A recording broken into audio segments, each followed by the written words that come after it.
কেমন আছো বন্ধুরা তোমরা সবাই? আজ আরেকটা রেসিপি নিয়ে হাজির হলাম, যেটা হবে কলই শাকের রেসিপি। দেখো, এখানে কলই শাক কাটা হয়ে গেছে আর সুন্দর করে ধোয়াও হয়ে গেছে।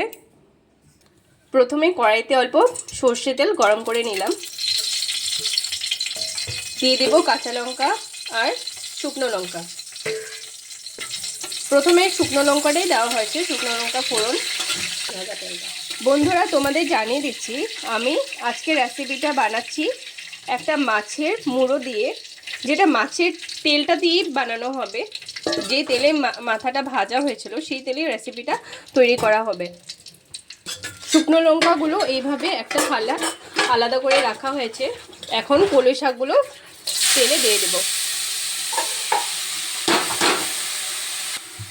এখানে কাঁচা লঙ্কা এইভাবে দেওয়া হচ্ছে, ছিঁড়ে ছিঁড়ে 4-5টা কাঁচা লঙ্কা দিয়ে দিলে হবে। দিয়ে দিব স্বাদ অনুসারে কিছু নুন,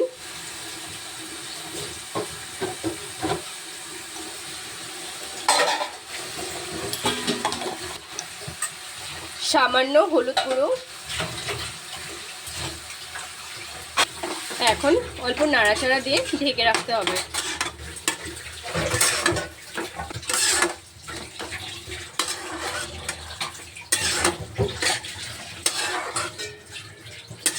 আজকের রেসিপিটা তৈরি করছে আমার মা এসেছে, তাই আজ রেসিপিটা মাই করছে। এখন মাছের মাথা দিয়ে কিছুক্ষণ ঢেকে রাখতে হবে।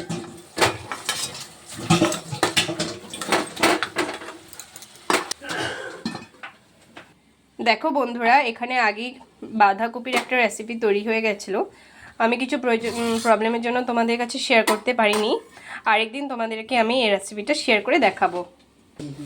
দানিশ, এই দানিশ দেখো দুষ্টু করছে। দানিশ, তুমি কি করছো?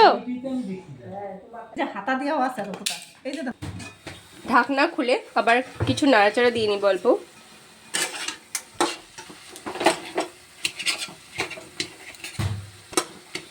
এটা ছিল আর মাছের মাথা।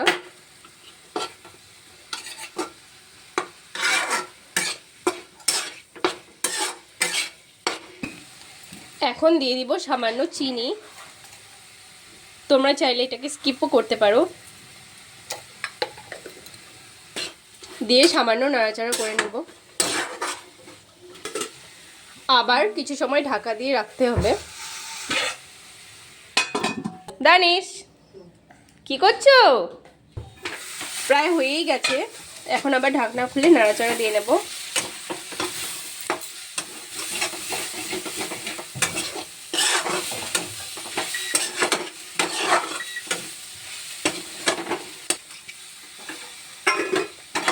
শুকনো লঙ্কাগুলো লাস্ট দিয়ে দিতে হবে নামানোর কিছুক্ষণ আগে।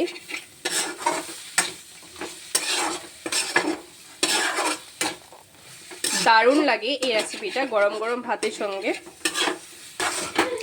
চলো এখন নামিয়ে নিচ্ছি। দেখো বন্ধুরা, তৈরি হয়ে গেছে কলই শাকের এই রেসিপিটা। গরম গরম ভাতের সঙ্গে খেতে খুবই ভালো লাগে। তো চলো বন্ধুরা, কেমন হয়েছে এই রেসিপিটা তোমরা বানিয়ে একদিন খেয়ে দেখো। Thank you. ভালো লাগলে শেয়ার এবং একটা লাইক করে দিও। Thank you.